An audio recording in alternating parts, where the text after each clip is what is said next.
कहानी मुआवजा। लेखक बिपिन चंद्र। दोपहर को कलेक्टर साहब और उनके मुलाजिमों का काफिला आया था। शाम तक जंगल की आग की तरह खबर फैल गई कि गांव और आसपास के खेत खलिहान, बाग बगीचे सब शहर निकास दफ्तर के अधीन हो जाएंगे। सभी लोगों को बेदखल कर दिया जाएगा। रामदीन को अच्छी तरह याद है कि शाम को पंचायत बैठी थी। शोर शराबा और नारेबाजी हुई। सवाल उठा कि अपनी पुश्तैनी जमीनें छोड़कर हम कहां जाएंगे। हम खेतीहर मजदूर हैं, गाय भैंस का धंधा है, ये छोड़कर हम क्या करेंगे। पंचायत में तय हुआ कि सब लोग विधायक जी के पास जाएंगे, उन्हें अपनी मुसीबतें बताएंगे, रोएंगे, वोट का वास्ता देंगे। इसके बाद मीटिंग पर मीटिंग हुई। बड़े जोर शोर से एक धुआंधार प्लान बनाया गया जो इस तरह था: जुलूस निकालेंगे, नारेबाजी करेंगे, जलसे करेंगे, लिखा पढ़ी करेंगे, मुख्यमंत्री प्रधानमंत्री को चिट्ठी लिखेंगे, विधायक जी से फरियाद करेंगे, उन्हें खबरदार करेंगे, कोर्ट कचहरी जाएंगे, सरकारी मुलाजिमों को गांव या उसके आसपास तक नहीं भटकने देंगे, चुनाव में वोट नहीं डालेंगे। आखिर में सब गांव वाले बुलडोजर व ट्रकों के सामने लेट जाएंगे, नारे लगाएंगे, पहले हमें मार डालो, फिर बुलडोजर चलाओ। लेकिन ऐसा कुछ नहीं हुआ। जब नोटिस आया तो कुछ ने लिया और बहुतों ने वापस कर दिया। नोटिस देने वाला मुलाजिम पुलिस के एक सिपाही को साथ लेकर आया था। वो सबको समझाता था, नोटिस ले लो, नहीं तो दरवाजे पर चिपका देंगे। लोगे तो अच्छा मुआवजा मिलेगा, नहीं तो सरकार जमीन मुफ्त में ले लेगी। न घर के रहोगे और न घाट के। आज रामदीन महसूस करता है कि मुलाजिम की कही बात सच्ची थी। अपने आप को जनता का सेवक कहने वाले सरपंच जी कन्नी काटने लगे थे। विधायक जी वोट लेकर फरार हो गए थे। रामदीन पढ़ा लिखा ना था, उसे कुछ समझ में नहीं आ रहा था। इस कागज का हम क्या करेंगे? रामदीन पूछ बैठा। अपने पट्टे के कागज लेकर दफ्तर जाना, वहां तुम्हारी जमीन की कीमत आंकी जाएगी। उसके बाद सरकार अपना भाव निकालेगी और तुम्हें उसके मुताबिक ही भुगतान होगा, डाकिये ने समझाया। 3 गांव पर इसका असर पड़ा था: इतमतपुर, इस्माइलपुर और गाजीपुर। गांव वाले खेतों से ध्यान हटाकर सरकारी दफ्तर के चक्कर काटने लगे। उन्हें तमाम सवालों का 2 टूक जवाब मिलता। फाइलें खुल रही हैं। जानते हो ना सरकारी कामकाज कैसे चलता है? चींटी की चाल। दफ्तर के बाहर सरकारी काम में रुकावट ना डालें का नोटिस भी लगा दिया गया था। गांव वाले दफ्तर के बाहर से ही उल्टे पैर लौटा दिए जाने लगे थे। लोहे की सलाखों वाला फाटक ऐसे बंद कर दिया गया था मानो जेल हो। 6 महीने बीते। अचानक चारों तरफ ट्रैक्टर, ट्रक, बुलडोजर और टिड्डियों की तरह आदमी मंडराने लगे। खड़ी फसल, आम और अमरूद के बाग देखते ही देखते उजाड़ दिए गए। जहां हरियाली थी वहां अब पीली मिट्टी का सपाट मैदान हो गया था। गुस्साए गांव वालों ने पहले पैसा दो फिर जमीन लो, हम कहां जाएंगे, हाय हाय के नारे लगाए थे। नारेबाजी हुई, फिर पत्थरबाजी भी हुई। पुलिस आई, गिरफ्तारियां हुई। पुलिस ने जी भरकर लोगों की पिटाई की। मुकदमा चला सो अलग। 25 आदमी कसूरवार पाए गए। 6-6 महीने की सजा हुई। रामदीन भी उनमें से एक था। जब रामदीन घर लौटकर आया तब तक सब कुछ बदल चुका था। दरवाजे पर नोटिस चिपका हुआ था। जहां उसका बगीचा था वहां इंदिरा आवास योजना का बड़ा सा बोर्ड लगा था। जिसने गरीबी मिटाने का नारा लगाया था उसी के नाम पर कॉलोनी बन रही थी। घर में खाने के लाले पड़े हुए थे। आमदनी के नाम पर 4 भैंसे व 2 गायें ही बची थी। रामदीन दिहाड़ी के लिए निकल पड़ा था। वो भी कभी मिलती और कभी नहीं। सोते सोते रामदीन चौंक कर उठ बैठता। वो टकटकी बांधे छत को ताकता रहता। ये मकान भी खाली करना था। खुले आसमान की छत ही उसकी जिंदगी का अगला पड़ाव होगा। फिर दफ्तर के चक्कर लगाना रामदीन का रोज का काम हो गया था। दफ्तर के बरामदे में नोटिस पर भुगतान के लिए मिले का दूसरा नोटिस लग चुका था, इसलिए वो दफ्तर में घुस गया था। एक बाबू ने बताया, सरकार के पास पैसा नहीं है। दूसरा बाबू बोला, तुम्हारा तो नाम ही नहीं है। तीसरे ने कहा, फाइलें बन गई हैं। चौथे ने हंसकर कह दिया, मैं ही सब करूंगा, पहले मेरी दराज में तो कुछ डालो। जितने मुंह उतनी ही बातें। रामदीन को तो खुद ही खाने के लाले पड़े थे, फिर किसी को चाय पानी क्या कराता, उनकी जेबें कैसे गर्म करता। चपरासी भी बख्शीश के चक्कर में बड़े साहब से मिलाने के लिए टाल मटोल कर रहा था।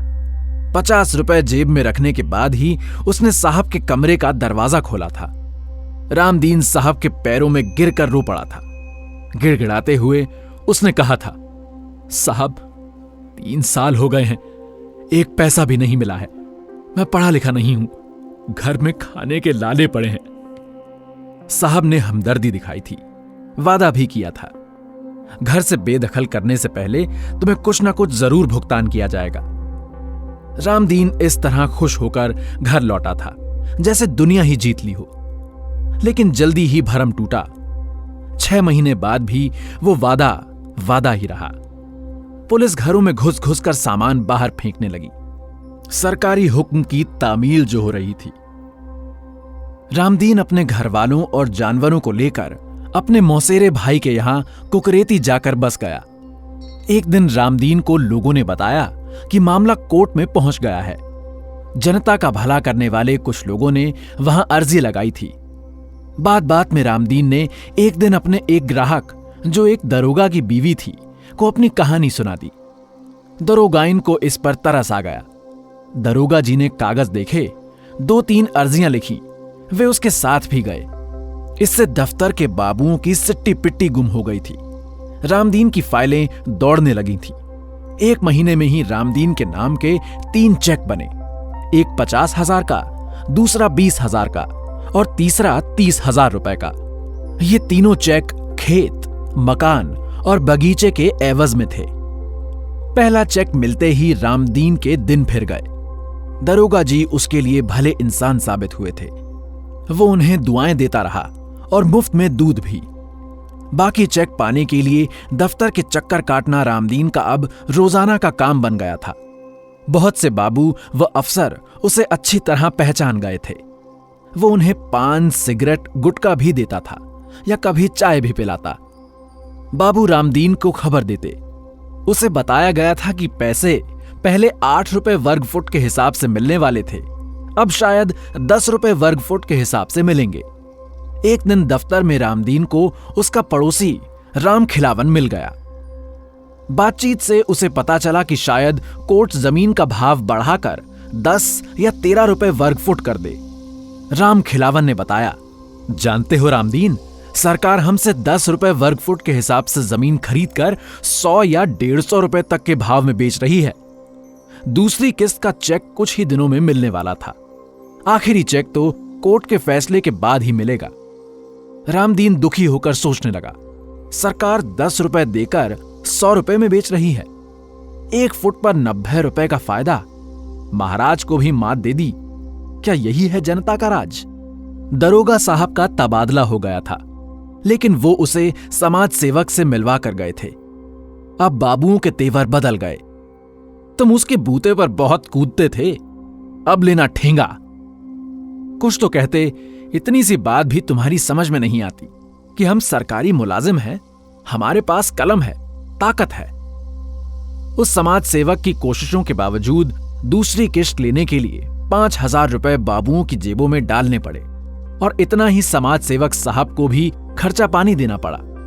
रामदीन दौड़ता रहा, कभी दफ्तर में तो कभी कोर्ट कचहरी में। उसने मकान बनवा लिया था। अब उसके पास 10 भैंसें, 4 गायें, 2 बैल और 2 बीघा जमीन थी। जिंदगी में नई सुबह आई थी। लेकिन सबसे ज्यादा फर्क रामदीन की सोच में आया था। वो जान गया था कि अनपढ़ होना मुसीबत की जड़ है। रामदीन के 4 में से 3 बच्चे स्कूल में पढ़ते थे। पहला 6ठी में, दूसरा 3री में, तीसरी बिटिया पहले दर्जे में, चौथा बेटा 3 साल का था। वो अगले साल उसका दाखिला कराएगा। वो खुद भी अपने बच्चों से पढ़ता था। कोर्ट का फैसला जल्दी ही आ गया। अदालत ने 13 रुपए वर्ग फुट का भाव लगाया था। साथ ही एक अधबना मकान लोगों से आधा पैसा लेकर देना था। 10 साल के इंतजार के बाद उसके और दूसरे गांव वालों के चेहरों पर मुस्कान दिखी थी। कोर्ट में अर्जी लगाने वाली संस्था के वकीलों के हाथों में चेक थे और चेहरों पर गहरी मुस्कान। कुल 15% देना होगा, 6% वकीलों को, 5% बाबुओं व अफसरों को और 4% गैर सरकारी संस्था को। सभी भोले भाले लोग हैरान रह गए थे। सरपंच, नेता, पार्टी, पंडा, वकील, सरकारी दफ्तर, क्या ये सभी दलाल हैं? मुर्दों के भी कफन खसोटने वाले? फर्क सिर्फ इतना है कि पंडित धर्म के नाम पर पूजा कराने, वकील कचहरी में फैसला कराने, नेता समाज सेवक लोगों का भला कराने, बाबू दफ्तरों के काम कराने के पैसे लेते हैं। दलाली के भी अलग अलग नाम हैं, जैसे चढ़ावा, दक्षिणा, फीस, चंदा और चाय पानी। सभी का एक ही मकसद है, लोगों की जेब खाली कराना। लोगों में बातचीत हो रही थी, जलसे हुए। बाद में कुल 10% पर आम राय हो गई। 10 साल बीत चुके थे, पर मुआवजे की किस्तें अब भी अधूरी थीं। चींटियों की चाल चल रही थी सारी सरकारी कार्यवाही। जब तक सांस है, आस भी है, कभी ना कभी मुआवजा तो मिलेगा ही। अभी आपने सुनी वैभव श्रीवास्तव की आवाज में कहानी मुआवजा। इसके लेखक हैं बिपिन चंद्र।